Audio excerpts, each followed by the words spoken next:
பக்தி கிளிட்ஸ் ஆன்மீக அன்பர்களுக்கெல்லாம் என்னுடைய அன்பான ஆசீர்வாதத்தை தெரிவித்துக் கொள்கிறேன். பக்தி கிளிட்ஸை பொறுத்த வரைக்கும் ஒவ்வொரு தமிழ் மாத பாடல்களை எல்லாம் இறையருளால் குருவரலாலும் உங்கள் நலன் கொண்டு சொல்லி வருகிறேன். அந்த வகையில் பார்க்கும்போது மாதங்களை நான் மார்கழி என்ற மாதவன் சொன்ன அற்புதமான ஒரு காலம். ஒரு மனிதனுடைய வாழ்வு அறிவும் திறமையை மட்டுமே தீர்மானிப்பதில்லை, ஒரு நல்ல காலகட்ட நல்ல நேரம் என்று சொல்வார்கள். அது அமையுமானால் இழந்ததை திரும்ப பெறுவதோடு நிம்மதியான ஒரு காலத்தை கடத்தி விடலாம். அந்த வகையில் இந்த மார்கழி மாதம் எவ்வாறு இருக்கும் மகர ராசிக்கு என்று பார்ப்போம். ஏற்கனவே பாத சனி, கண்ட சனி, ஜென்ம சனி என்று சனி பகவானின் ஒவ்வொருடைய கட்டத்தையும் கடந்து நகர்ந்து வந்து விட்டீர்கள். அந்த வகையில சனி பகவானை பொறுத்த வரைக்கும் வக்ரமாகி வக்ர நிவர்த்தியமாகி விட்டார். மகரத்தை பொறுத்த வரைக்கும் பாத சனியாக இருந்தவர் சகாய சனியாக, குறிப்பா 11ஆம் இடத்திலிருந்து அற்புதமான ஒரு நிலையை உங்களுக்கு தந்த குருவாக இருந்து என்ன நிலையில உங்களுக்கு தரலுமோ அந்த நிலையிலிருந்து அற்புதமா மனம்னா என்ன, வாழ்க்கைனா என்ன என்பதை எல்லாம் உங்களுக்கு விளக்கி சொந்த உறவு என்பதை உங்களுக்கு வெளிப்படுத்தினார். அந்த அனுபவங்களை உங்களுக்கு கைவிளக்க கொண்டு இந்த கார்த்திகை மாதத்தை எப்படி நடத்த போகின்றோம் என்பதை இப்ப நம்ம பார்க்கலாம். கார்த்திகை மாதத்தை பொறுத்த வரைக்கும் நம்முடைய வாழ்வு நலமாக அமையுமா, நிம்மதியாக அமையுமா, 2026 எதிர்கொள்ளக்கூடிய ஒரு மாதம் தானே இந்த மாதம். அது எவ்வாறு இருக்கும் என்பதை, கடந்த கால கசப்புகள் மாறுமா, எதிர்காலத்துல நிம்மதியான ஒரு வாழ்வு அமையுமா என்பதை இப்ப நம்ம பார்க்கலாம்.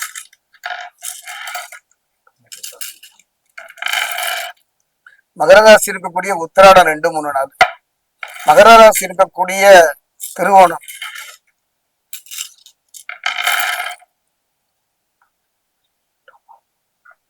மகர ராசி இருக்கக்கூடிய அவிட்டம் 1-2,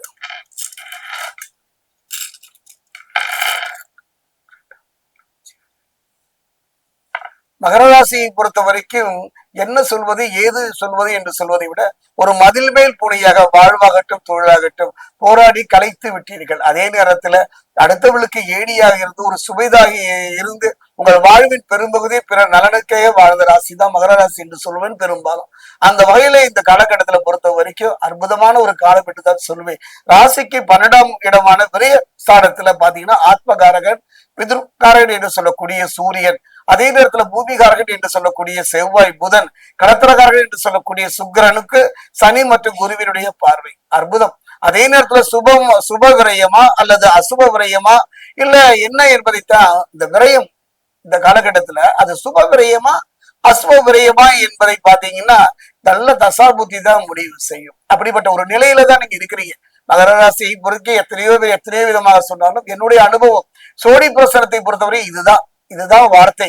அதாவது மகர ராசியை பொறுத்த வரைக்கும் எப்படி இருக்கும் பாத்தீங்கன்னா இந்த கிரகனுடைய இருப்பை வைத்து சொல்கின்றேன். சுபவரியமா அல்லது அசுபவரியமா என்பதை எல்லாம் நல்ல தசாபுத்தியை வைத்தே முடிவு செய்ய முடியும்.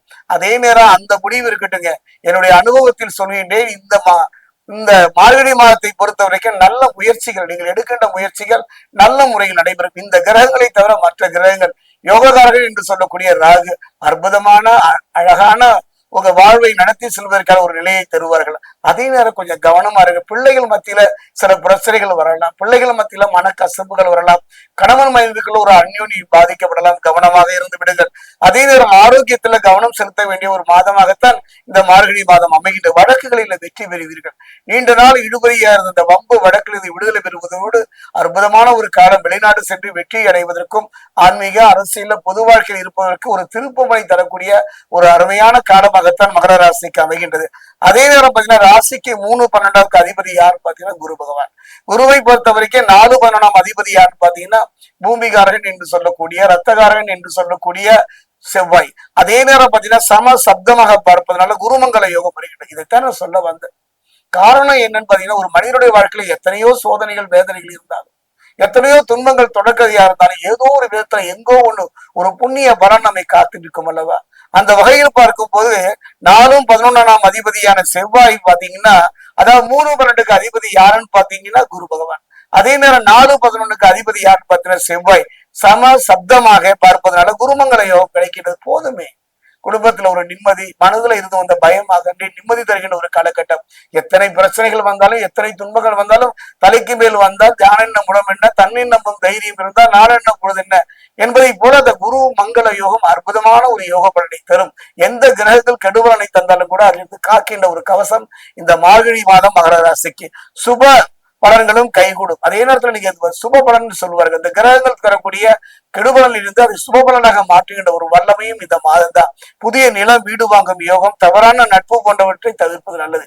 இந்த காலத்துல முயற்சி ஒரு இடம் வாங்குறோம், ஒரு வீடு வாங்குறோம், ஒரு புதிய முயற்சி இருந்ததுன்னா முடிஞ்ச வரைக்கும் தவிர்த்து பாருங்கள். அதே நேரம் தானுண்டு தன் வேலையுண்டு என்று இருப்பது சிறப்பு. உங்கள் மனதை காயப்படுத்தக்கூடிய சூழ்நிலையே சில பெண்களால் ஏற்படலாம், அதிலிருந்து தவிர்த்து விடுங்கள். குறிப்பா பாத்தீங்கன்னா ராசிக்கு 6, 9ஆம் அதிபதி யாருன்னு பாத்தீங்க புதனும் அஷ்டமாதிபதி சூரியனும் புத ஆதித்ய யோகத்தையும் தருகின்றார்கள். குருமங்கள யோகம் மட்டுமல்ல, புத ஆதித்ய யோகம் மட்டுமல்ல, சிவராஜ யோகம் என்று சொல்லக்கூடிய அற்புதமான சொல்லக்கூடிய 3 யோக பலனும் இந்த மார்கழி மாதத்துக்கு மகர ராசிக்கு கிடைக்கிறது. இதுவரை போராடிய உங்க வாழ்க்கைக்கு நிம்மதி பெருமூச்சு விடுகின்ற அற்புதமான ஒரு காலம் மகர ராசிக்கு இந்த மார்கழி மாதம். இறை அருள் என்னுடைய அனுபவத்துல பாத்தீங்கன்னா, நீங்கள் சென்று நின்று வழிபடக்கூடிய ஒரு சக்தி எதுன்னு பாத்தீங்கன்னா விஷ்ணுமாயா என்று சொல்வார்கள். அந்த விஷ்ணுமாயனை பொறுத்த வரைக்கும் தமிழ்நாட்டுல விஷ்ணுமாயனுக்கு ஒரு ஆலயம் உண்டு. அது எங்கன்னு பாத்தீங்கன்னா திருத்தணி அருகே பாதஸ்ரீஸ்வரர் ஆலயத்துல விஷ்ணுமாயனுக்கு ஒரு ஆலயம் உண்டு. அங்கு சென்று மனமுருக பிரார்த்தனை பண்ணுங்க.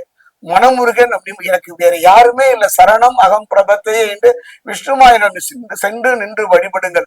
அதே நேரத்துல பாத்தீங்கன்னா வீண் பம்பு வழக்குகளில் இருந்து வீண் பயங்களில் இருந்து விடுபடுவதற்காக இந்த மார்கழி மாதம் ஒரு பொன்னாள் நன்னாள். ஒரு பொன் வைக்கும் இடத்துல ஒரு பூ வைக்கிற மாதிரி ஆண்டாள் சன்னிதானம், பெருமாள் ஆலயத்தில் ஆண்டாள் சன்னிதானம் இருக்கும். எத்தனை பேர் நின்று மனமுருக பிரார்த்தனை பண்ணி இந்த மார்கழி மாதம் ஆண்டாள் சன்னிதானம் நின்று ஒரு தேங்காய் வாங்கி 2ஆக உடைத்து நீரை வெளியேற்றி நெய் நிரப்பி தீபம் ஏற்றி வழிபடுவீனால மகராசியை பொறுத்த வரைக்கும் கடந்த கால கசப்புகளும் இழப்புகளுக்கும் ஈடு செய்கின்ற ஒரு அற்புதமான தருணம் மாதமாக இந்த மார்கழி மாதம் மகர ராசிக்கு அமையும்.